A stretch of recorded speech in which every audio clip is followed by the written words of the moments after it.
Okay, તો આપણે જે એટીપી કાઉન્ટ કર્યા એક્ચ્યુઅલી ટેક્સમાં આ પ્રોટોનને આપણે આ રીતે કાઉન્ટ કરીએ કે ભાઈ 4 4 અને 2 ટોટલ 10 એટલે કે 10 પ્રોટોન છે. એમાંથી આપણે બે પ્રોટોનને કાઉન્ટ કરીએ કે બે પ્રોટોન અને એક એટીપી, તો ટોટલ આટલા પ્રોટોન છે. આ ડાયાગ્રામ ને અનુસરીને આપણે જો જોઈએ તો આટલા પ્રોટોન અથવા તો આટલા પ્રોટોન, તેમાંથી કેટલા એટીપી બને? તો કે કાં તો 56 બને કાં તો 54. ઓક્સિડેટિવ ફોસ્ફોરાઇલેશન થી, રાઈટ? હજી તો આપણે ઓક્સિડેટિવ ફોસ્ફોરાઇલેશન થી જોયું, પણ જસ્ટ યાદ કરો કે ભાઈ ગ્લાયકોલિસિસ દરમિયાન already we can get directly two molecules of ATP. Substrate level phosphorylation याद रखना है हमें. अगर total number of ATP count करने हैं तो, और ये सबस्ट्रेट लेवल फॉस्फोराइलेशन के एटीपी दो यहाँ पे प्लस साइकिल में बनते हैं. आधारक आधारित બે एटीपी ग्लाइकोलिसिस दरमियान बने અને બે एटीपी આ બે ક્રેસ ચક્ર દરમિયાન બને. Total 4 ATP. You can see 2, 3 and 4 मैंने लिखे ही है, राइट?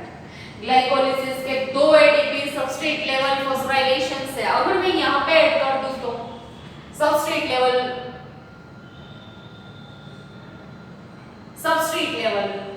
फॉस्फोराइलेशन है ना, ये ऑक्सीडेटिव फॉस्फोराइलेशन है, ये ऑक्सीडेटिव फॉस्फोराइलेशन है.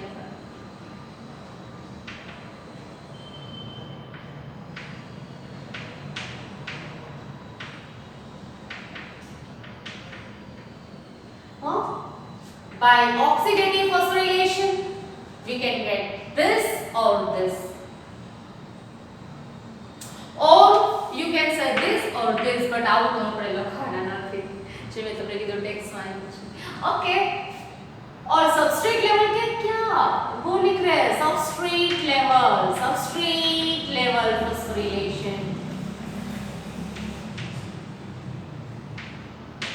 आधारक आधारित फॉस्फोरीकरण. મને નથી મજા આવતી આવું નામ. मैं तुमने सबस्ट्रेट यानी कि क्या हो गया, सबस्ट्रेट यानी कि प्रक्रियक आधारित, ये बराबर है प्रक्रियार्थी आधारित, और प्रक्रियक आधारित फॉस्फोरीकरण अगर बोले तो वो सही रहेगा, राइट? तो यहाँ पे मुझे लिखना चाहिए आधारक आधारित नहीं यार, क्या प्रक्रियक आधारित. मुझे ये वर्ड प्रॉपर लगता है, हमारे टेक्स्ट में आधारक आधारित लिखा है, हमें तो वो याद रखना है. प्रक्रियक आधारित में लिख रही हूँ यहाँ पे.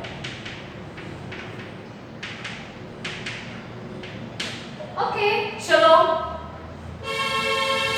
ग्लाइकोलिसिस से कितने एटीपी हमें मिलते हैं? 2 एटीपी. मैं लिख रही हूँ यहाँ पे 2 एटीपी डायरेक्टली हमें मिल गए थे. और यहाँ पे कोई भी एटीपी नहीं मिलते हैं, और फिर क्रॉस साइकिल में we can get 2 molecules of ATP. Okay, यहाँ पे 2 एटीपी लिख दीजिए. चलो कितने हो गए? 4 एटीपी. तो अगर हम देखें इस हिसाब से तो कितने होंगे? ये सब मिला के अगर हम काउंट करें तो ये और 2 तो कितने होंगे?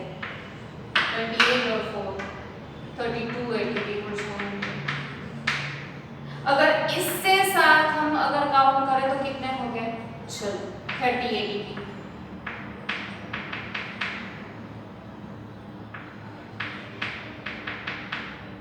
इसमें अगर 4 एटीपी ऐड करिए तो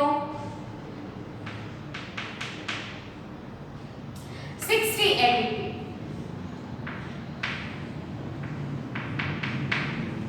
और इसमें अगर हम 4 एटीपी ऐड करेंगे तो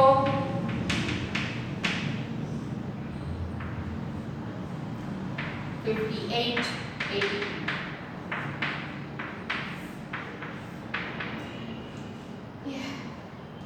टेक्स्ट तो लिखती है 36 और 38 एटीपी.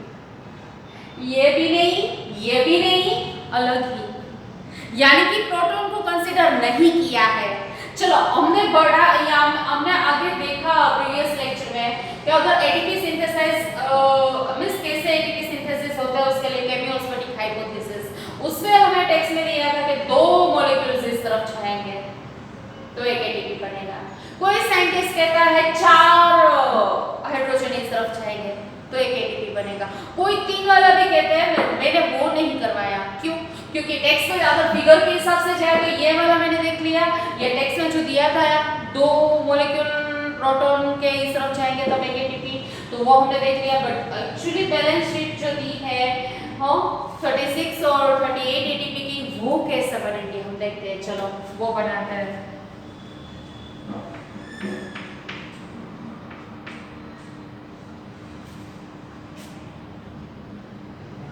ग्लाइकोलिसिस के 2 NADH2 है ना, ग्लाइकोलिसिस के 2 NADH2। अब यहाँ पे मैंने लिख ही दिया है तो मैं डायरेक्टली NADH2 में से कितने एटीपी बनेंगे वो लिख देती हूँ। ओके, एक NADH2 में से हमें 3 एटीपी काउंट करने हैं। हाँ, पहले ग्लाइकोलिसिस का काउंट करते हैं।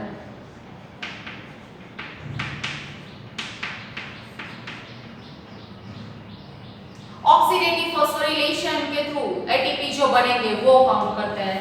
और लिखती हूँ हेडिंग ऐसा, ऑक्सीडेटिव फॉस्फोरिलेशन के थ्रू।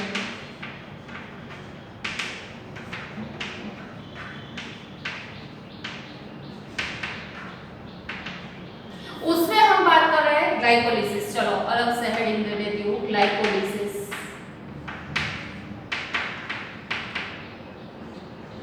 कितने NADH2 बने हैं? 2 NADH2 है। हमें पता है पहले से ही एक NADH2 gives rise to 3 ATP और 1 FADH2 gives rise to 2 ATP। ये हमें ध्यान में रखना है। तो अब 2 NADH2 into 3 ATP,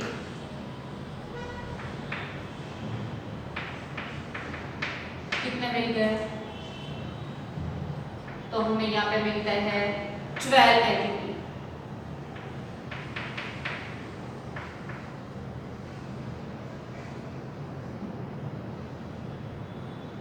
मैंने यहाँ पे लिखा है एक NADH2 में से हमें 1, 2 और 3 कार्बन। तो यहाँ पे मैं लिख रही हूँ कि एक NADH2 में से हमें 3 एटीपी मिलते हैं, तो 2 में से कितने मिलेंगे? 6 एटीपी। ओके, चलो अब ये ऑक्सीडेटिव फॉस्फोरिलेशन से हम देख रहे हैं। क्रेब्स साइकिल वाला देख लेते हैं। क्रेब्स साइकिल और ये दोनों को साथ में मिला के ही देख रहे हैं। चलो, ऑक्सीडेशन और डिकार्बोक्सिलेशन ऑफ पायरुवेट का होता है वो लिंक रिएक्शन। प्लस में लिख रही हूँ link reaction plus Krebs cycle.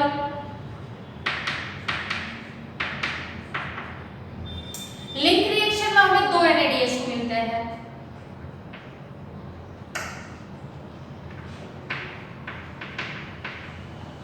और काउंट करेंगे कितने? 6 एटीपी यहाँ पे। क्रेब्स साइकिल में हमें 6 NADH2 मिलते हैं, 6 NADH2।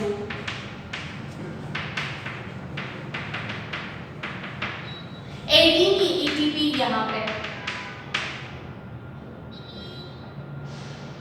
कभी कभी पूरा क्रेब्स साइकिल का दोनों पर बराबर 18 नहीं, पर क्या काउंट करते हैं? 24।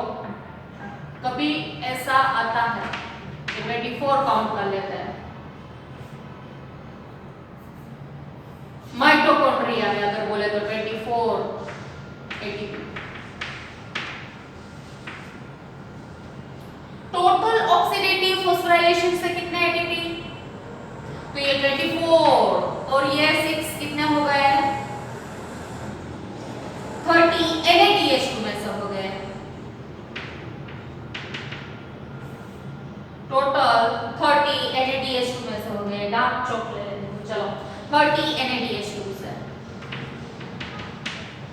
from NaDH2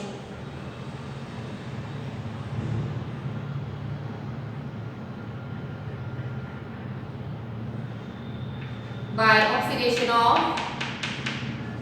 NaDH2. FADH2 कितने बनते हैं याद कीजिए क्रेब्स साइकिल में। तो कि भाई क्रेब्स साइकिल में FADH2 2,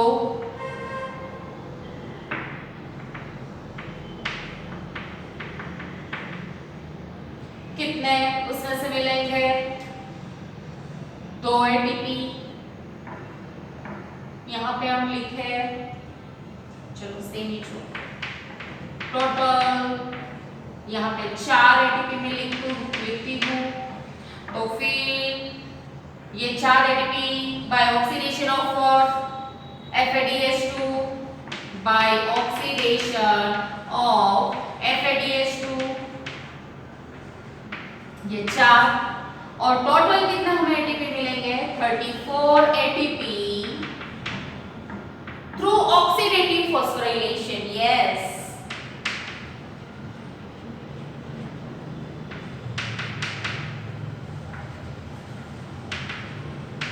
फॉस्फोराइलेशन से।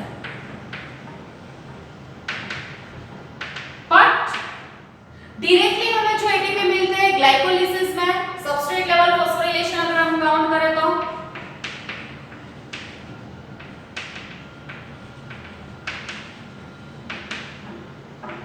फॉस्फोराइलेशन ऐसे ही लिख रही हूं मैं। ये हमने ऑक्सीडेटिव फॉस्फोराइलेशन से हमने काउंट किए थे और ये ऑक्सीडेटिव फॉस्फोराइलेशन से हम काउंट करते हैं तो कैसे तो कहते हैं ग्लाइकोलिसिस में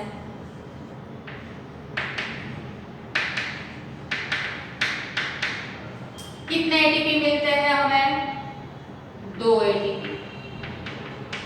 क्रेब्स साइकिल में कितने मिलते हैं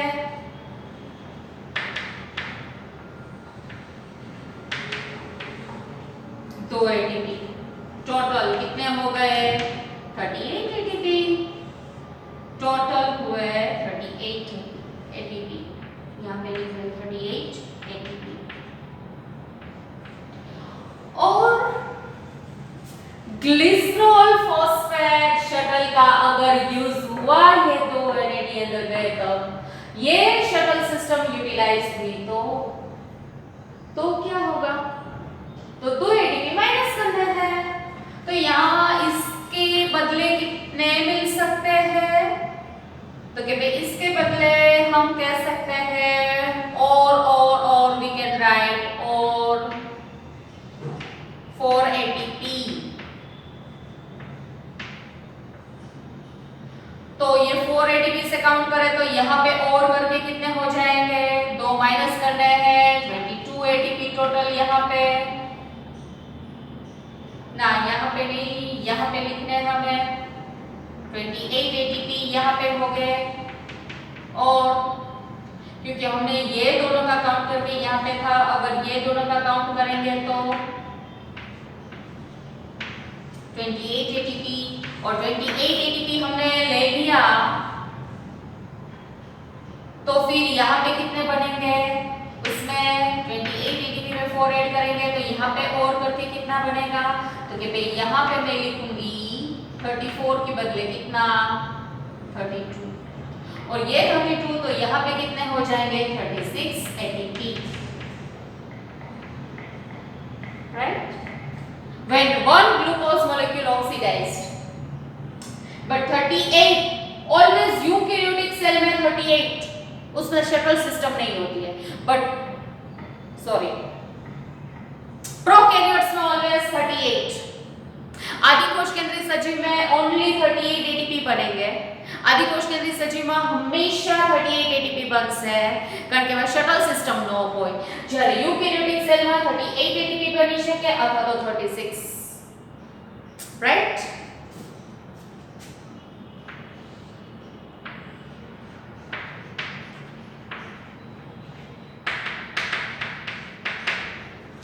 શું કોષ કેન્દ્રીય કોષ માટે હું કહું છું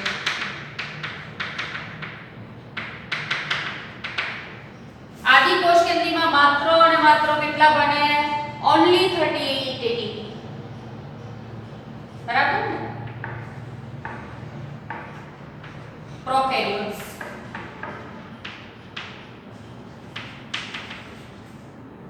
ऑरेंज वाला दोनों के नीचे अंडरलाइन किया है यानी कि सुकोश केंद्री में ये भी हो सकता है ये भी हो सकता है बट ये वाला ओनली प्रोकैरियोट्स में 38 ATP ही बन सकता એટલે કે आदि कोश केंद्रीय कोश में